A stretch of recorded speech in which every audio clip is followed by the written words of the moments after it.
people get isolated because they are not understood.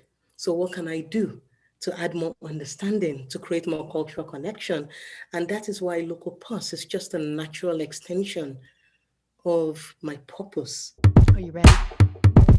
All right.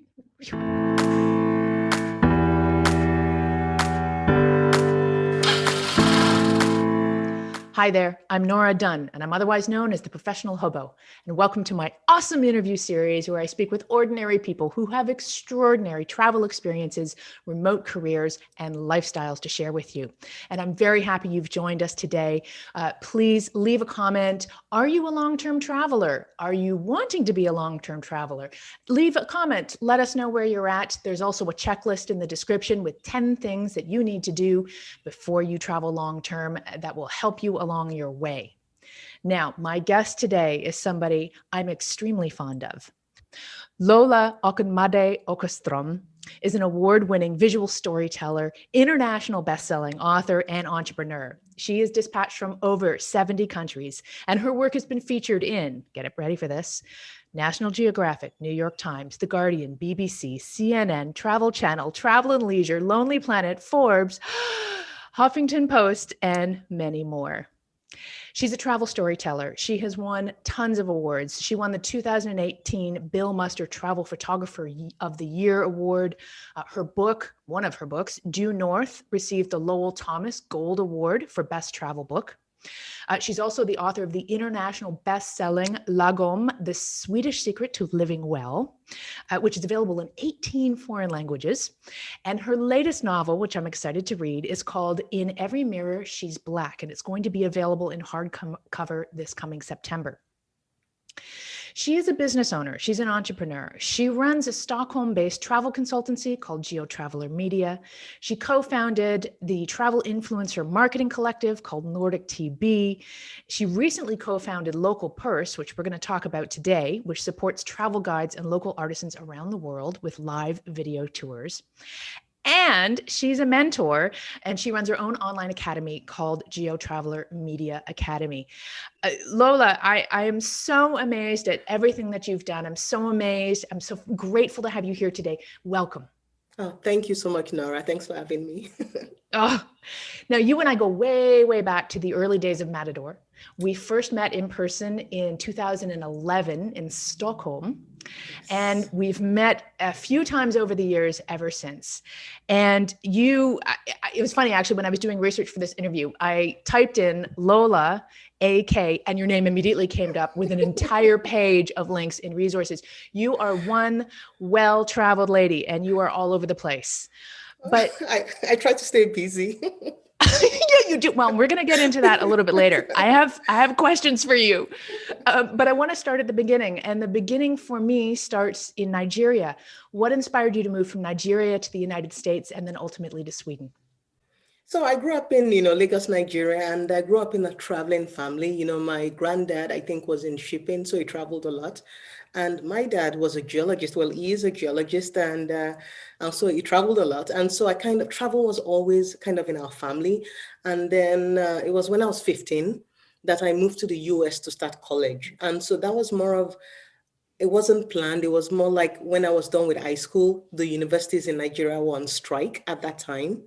And so, and so I got a student visa, moved to the US, and then that's kind of how it all started. I went to college there, started my career there, and then the rest is, a bit of history. Yeah.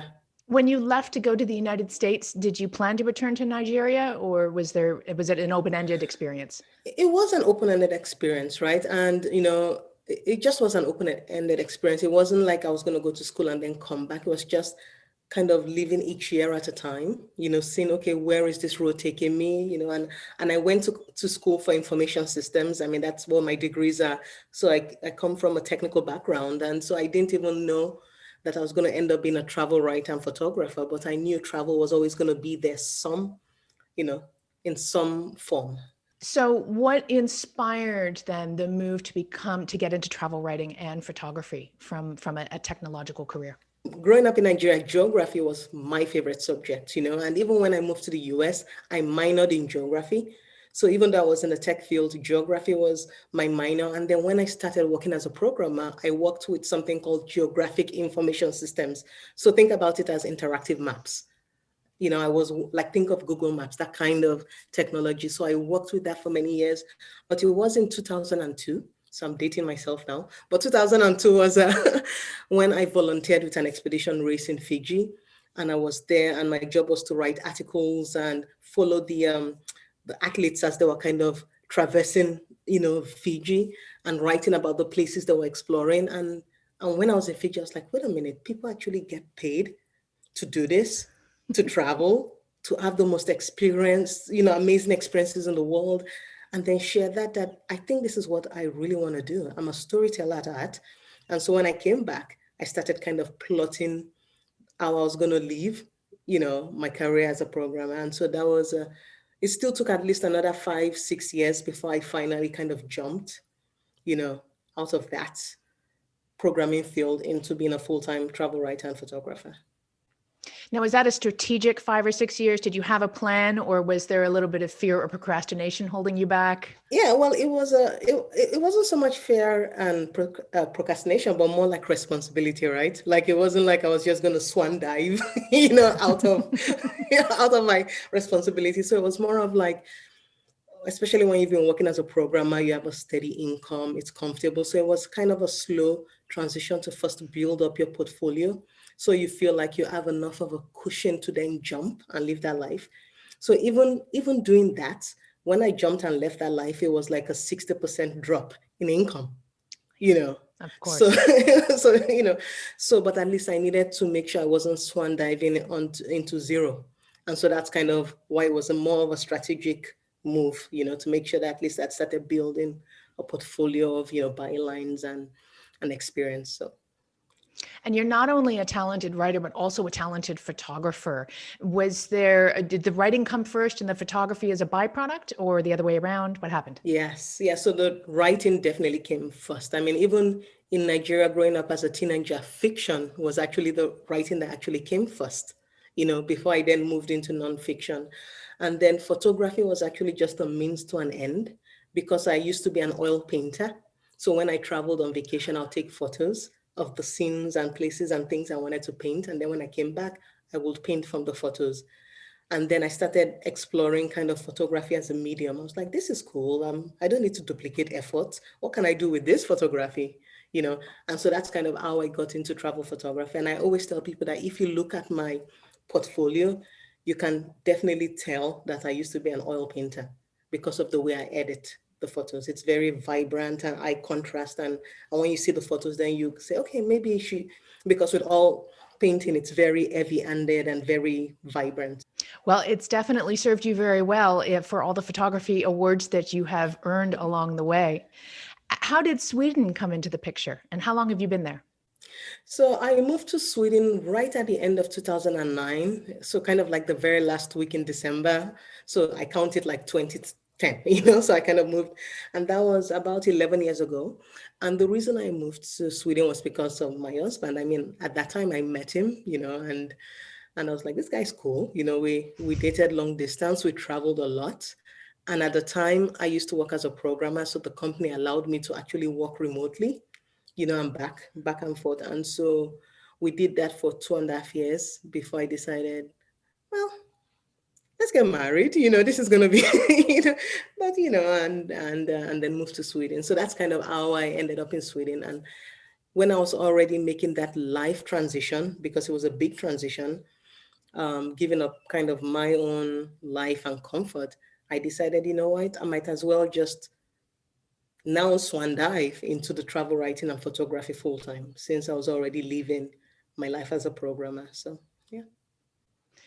That's a great segue into a question that I've been really eager to ask you, and that is, you are a photographer, you are a writer, you're a storyteller, you're a mentor, you're an entrepreneur, you're a connector, you're a wife and mother. You have so many elements to your life, your career, yourself. Do you identify with any one element of this more than the other? So I'll say out of all the things you mentioned, the most important is, of course, being a mom, but So recently, I stumbled across a word called multipotentialite. And I don't know if you've heard of the word. I think you are one, probably. But Did you come to it from a TED Talk by Emily Wapnick? yes, yes, I'm in that yes. TED Talk. I know. I know. And I was like, wait a minute. I know, Nora.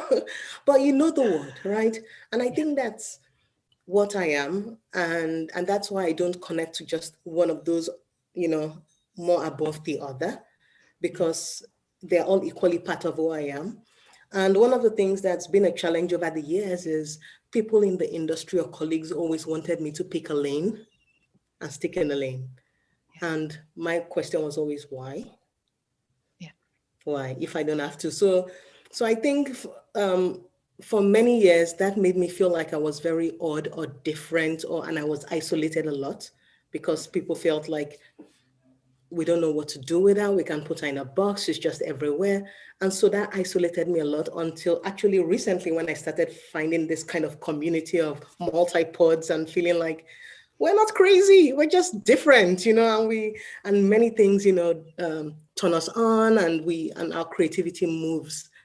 And I'm wondering if this is actually a bigger trend that's happening, and perhaps it's even generationally being inherited as well. Because if we look at the millennials and Gen Z, they're inherently multipotentialites. I mean, the whole gig economy is built on the idea of being a multipotentialite. So maybe Yes. you're the pioneer. You made it happen. I don't know. Maybe one of back then, some one of my idols or kind of mentors, or that has been one of the pioneers of kind of Black travel, women travel. Her name is Elaine Lee, and she recently said something about Lola. The thing I like about you is that you're a maverick. And I usually don't take compliments to try and get my head big, but when she used that word, I got what she was trying to say is that you're somebody that's always gone your own way and not felt like you had to conform to what society wants you to be.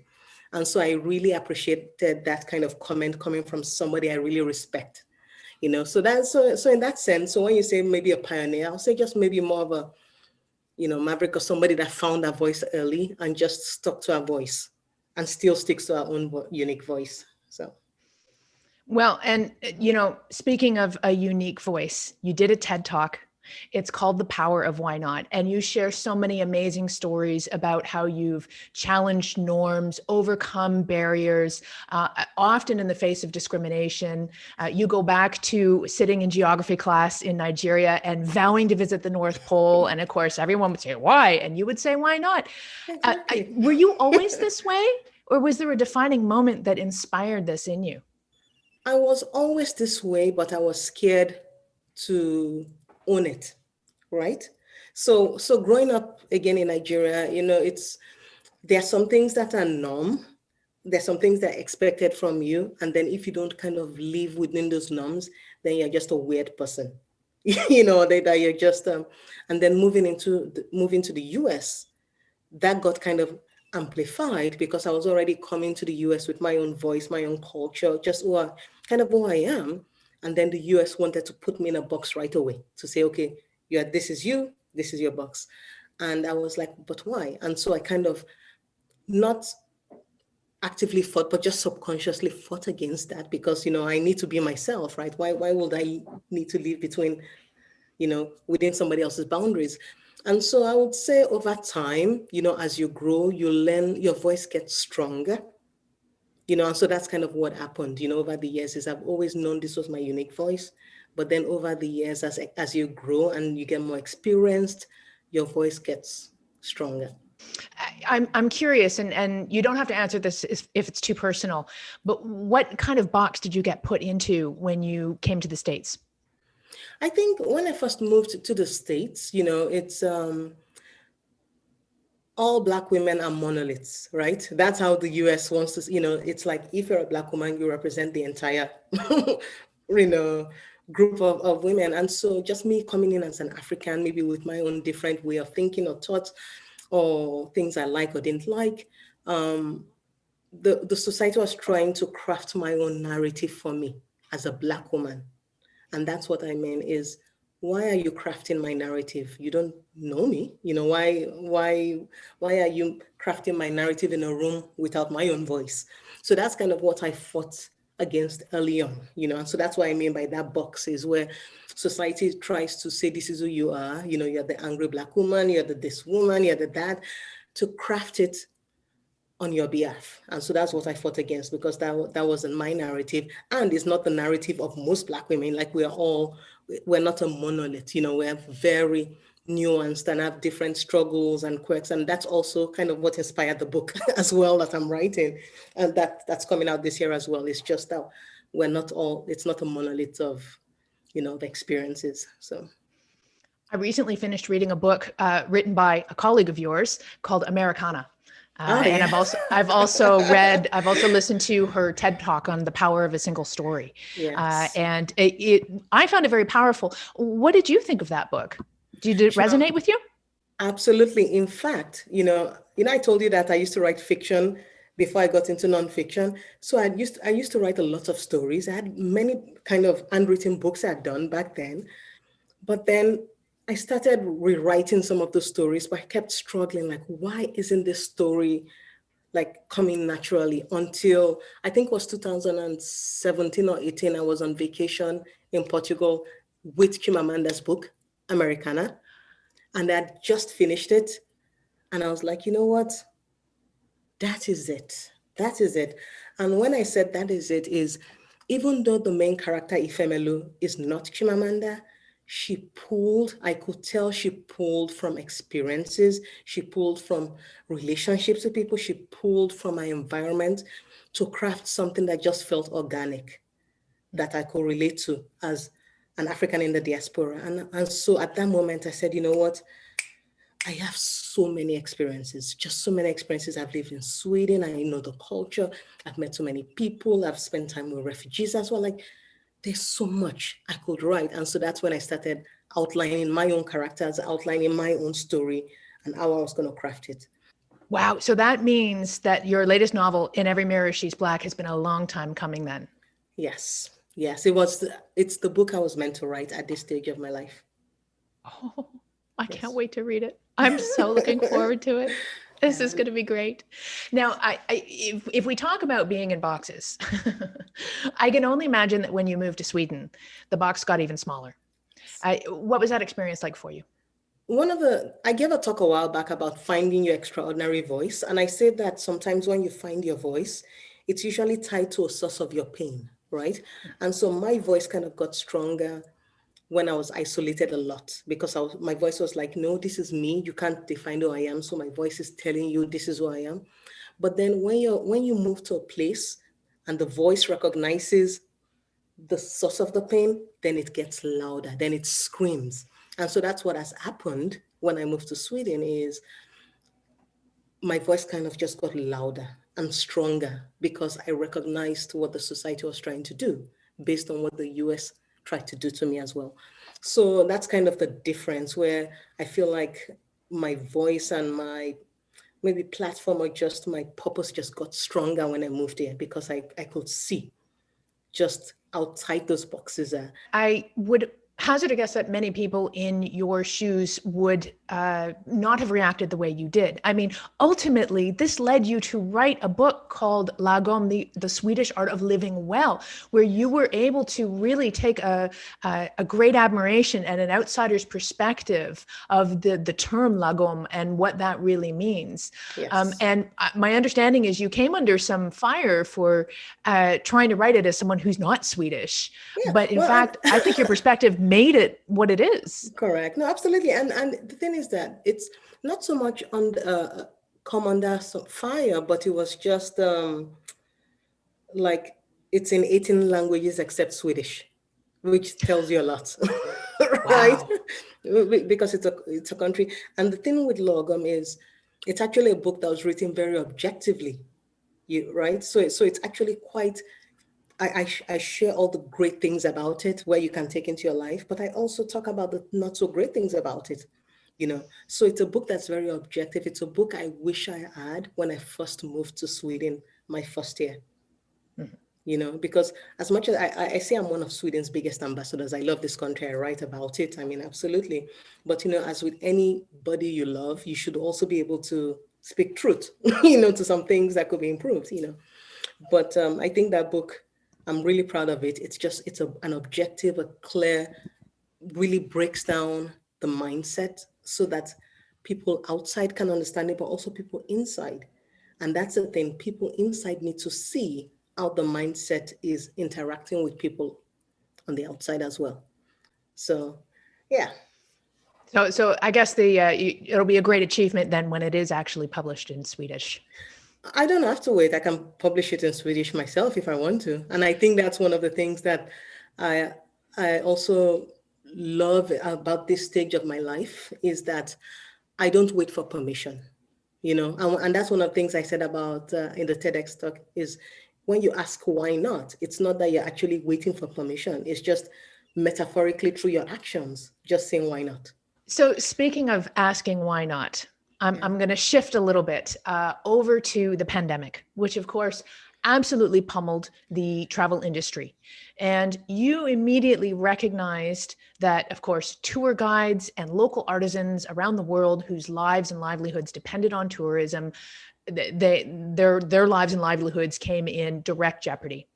And you rallied to the cause. You co-founded an organization called Local Purse, which provides live tour experiences. I did one recently in Costa Rica where it was great. I was live with people on a coffee farm. I learned how the coffee is made. They were female entrepreneurs. It was a female-owned initiative. And while I was learning from them and speaking with them and actually asking questions back and forth, I was also able to purchase the coffee and a whole bunch of artisanal products. It was an amazing experience. I know you're curating these experiences around the world. Please tell me more about Local Purse.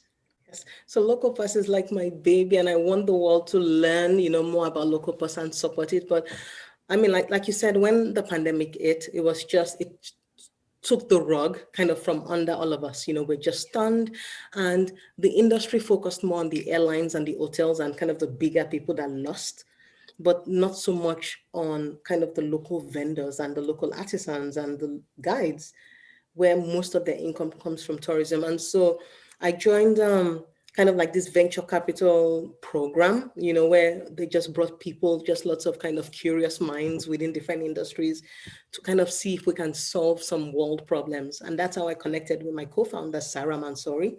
And then the idea for Local Purse came about because I was looking at another industry, which is the retail industry, looking at some trends within that industry. And the biggest trend right now is live video shopping, where a lot of influencers use it for lifestyle, for cosmetics. And I was like, how can we Robin Hood ourselves onto that trend, bring it into travel to start helping the travel industry? And so that's kind of what we've done, and we're a very small startup, small team trying to move as fast as we can with no funding at the moment, still no funding, which we'll talk about that. That's the landscape, but moving as fast as we can. And so right now we're onboarding Costa Rica, with Morocco, we're Argentina going next week. We're talking to Peru, we're looking at Lagos, Nigeria. So we've got lots of people, and then people kind of waiting to be onboarded. But we can only go as fast as we can because we have to vet the entire supply chain. We need to make sure that, that the vendors will be able to ship. We need to share, kind of do some training as well, because it's a whole new, different kind of experience for them. So, in a nutshell, I think this is, this for the long haul, it's tied to my purpose of like just connecting culture, and I'm just excited. This is just the beginning for us, so I'm really excited. And I trust that on the other side of the pandemic, this is going to continue to flourish. I mean, you've already received international coverage, amazingly so. It shocks me actually that you haven't received some big funding. I know it's coming, because it is such a beautiful way to connect people around the world without having to travel, and to provide. I mean, I felt so good being able to buy these goods made by the female entrepreneur organization in Costa Rica, and to know that I was directly supporting these people. Like, Yes. wow. Yeah. Yeah, and that's the point, with Local Purse, because when the pandemic hit, a lot of companies pivoted to just kind of virtual experiences, online cooking shows, tours of Paris, and that's great. But when I think of travel, what usually connects us to a place is something we bring back. So whether it's photos or something we bought, or oh, I got this scarf in the Seychelles, or I got this, blouse in Morocco. Like it's something that we bring back, and we connect with the people. And so for us, we said we have to combine those two, because otherwise, people can just Google YouTube videos of Paris, So what can we do that can not only connect people, but then you remember who you're buying from, and then you know that your money is going directly to them, And so that's like with an example when we did our soft launch in December with Marrakesh. One of the artisans Aziz that owns a rug shop, he sold 7 rugs in that 1 hour, and that was just an amazing feeling, to be able to support that way, and Moroccan rugs are not cheap, And so this, and even with the Costa Rica, even though we had a small group, half of the group bought stuff, and so we know it's a tested model. Amazon is trying to get into that space because they know it's, it's tried and tested. And so our biggest challenge right now is moving as fast as we can because we have no funding. We're still bootstrapping, everything. And I'll be honest with you, if me and Sarah were like 2 white guys, we probably would have gotten the funding we needed right away to move as fast with just the idea. But we have a working MVP, we have a beta, we've run a few, and still just trying to get the funding we need to move fast is really telling. And that's just the landscape of investment. Especially in the Nordics, 1% goes to women. Talk less of minority-owned businesses, and women of color. So just throwing it out there to give you some context on kind of the headwinds we are working against as well. I think it's yet another example of you saying, why not? I mean, this talk that you did, the more I speak to you and learn of you, the more I understand that this is more than just a TED Talk. This is a way of life for you. Yeah, it's my mantra. I mean, you were more than happy to stare obstacles, to see them as not obstacles and to move through them, and not only to move through them, but gracefully. You don't do anything. I mean, you're not. Yeah, you just exemplify grace in the face of challenge, and I admire you for that. Thank you so much. Thank you. I really appreciate it. And I actually shared a Swedish proverb I found recently. It also inspired writing the Logon book. When I was writing, I was kind of collecting lots of Swedish proverbs. But one said, the deepest well can also be drained, which means even if you fight and fight and fight, you can still get drained one day, And so I do not want to get to that point where I just keep like, as a Black woman, fighting every single obstacle against me. I mean, think about it. African, Black, and woman. Those are already three strikes. Just 3 things just being thrown, every single. So I do this because I want it to be easier for the next generation. I mean, as you know, I've known you for so long, from our Matador days, and just even in the beginning, trying to pave the way so that the kind of next generation of Black storytellers have it easier, as we keep coming through. And when you speak of a well being drained, first of all, I don't know how you do it. I mean, you have so many balls in the air right now, not only your family, but multiple businesses, multiple books, local purse itself could be a full-time endeavor. Yeah. I don't know how you do it all, but I'm going to ask you, how do you manage all of this? Well, I mean, first of all, I'll say I'm a person of faith. So I think just everything that I do, all my strength comes, from God. I'm a person of faith. I have an amazing spouse that, takes care of the kids, and he's in school right now. So he has a more flexible schedule. So that helps as well.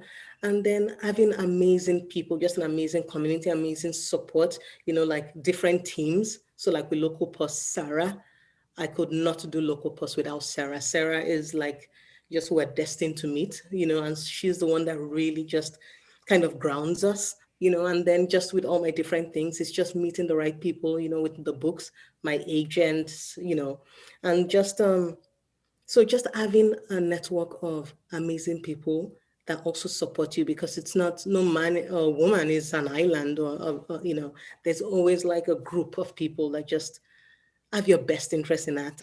So the key to balance then for you is to outsourcing. How do you refill the well? How do I refill the world? You know what? You always have to tap back to your purpose.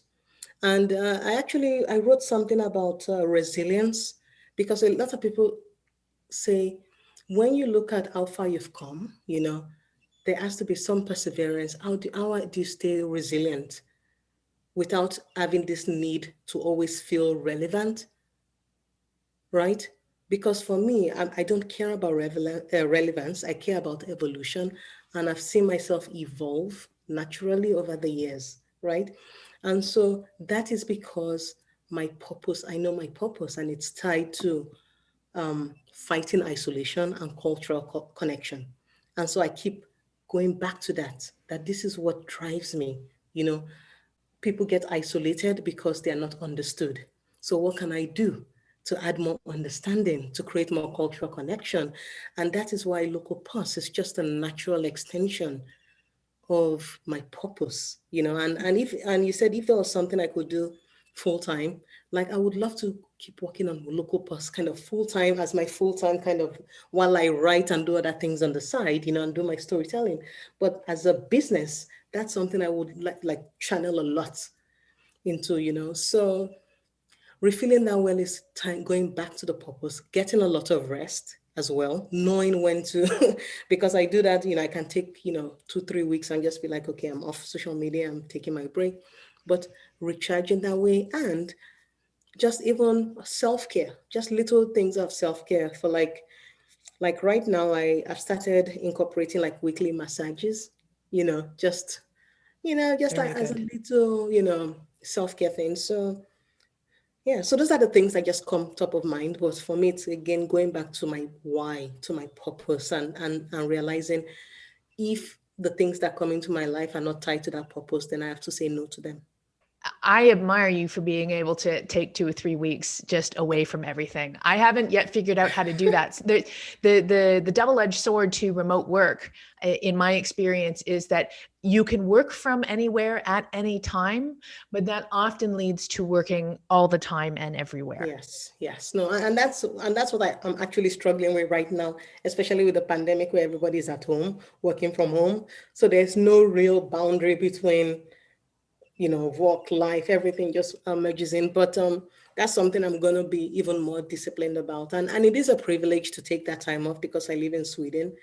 But I think as I grow in my work or wherever my path goes, I'm going to do even more of that. Just times where it's just off, offline. So, And that really is the best way to regenerate. And I'm so glad that you're paying attention to self-care, because we need to keep you around doing all these yes. amazing things. Yes. Is there anything that you would like to leave our viewers with today? Hmm. I mean, there's a lot of things, but the one thing I would say is um, one of my absolute favorite quotes, you can tell I'm a quote person, is from E. E. Cummings, and it says, to be no one but yourself in a world that's doing everything, day and night to make you someone else is to fight the hardest battle you're ever going to fight. Never stop fighting. So that quote is essentially saying, trust your voice, be yourself, show up fully as yourself, as your authentic self, because everybody else is quote unquote taken, so just be. And don't worry if you don't make the friends you want to make, or you don't attract the people you know. The right people will find you, right? And that's what you want. You want to be able to live without explaining, without explanation. You want to be able to exist without explanation. So that's what I would say is trust your voice, find your unique voice. And that E. E. Cummings quote, never stop fighting to just be who you are in a world that's trying to make you someone else. Wow. Thank you so much. I so appreciate you taking the time to sit with me today, especially given how busy you are. Thank This you. is amazing. I hope to inspire so many people with your beauty, your grace, your presence, your intelligence, and so many other things. And I can't wait to read And Every Mirror She's Black. Thank you. I look forward to it coming out. Thank you, Lola. Thank you. Honored. Thank you. I'm Nora Dunn, otherwise known as the Professional Hobo, and I will catch you next time.